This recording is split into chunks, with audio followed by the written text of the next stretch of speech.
হরে কৃষ্ণ, জয় জগন্নাথ। এটা pink colour dress পাগড়ি বা গোলাপি।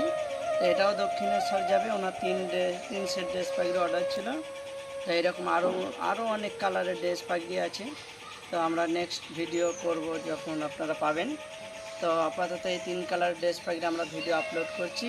দয়া করে আমাদের চ্যানেলটি সাবস্ক্রাইব করবেন এবং যদি কোনো ভুল ত্রুটি হয় অবশ্যই জানাবেন এবং বেশি করে শেয়ার করবেন যাতে সকলে জানতে পারে আমার কাছে জগন্নাথ বিগ্রহ এবং ড্রেস পাগড়ি পাওয়া যায়। তাহলে আমি হয়তো বেশি করে সেবা করার সুযোগ পাবো। তো এটা হচ্ছে 12 ইঞ্চি জগন্নাথের ড্রেস পাগড়ি। হরে কৃষ্ণ, জয় জগন্নাথ।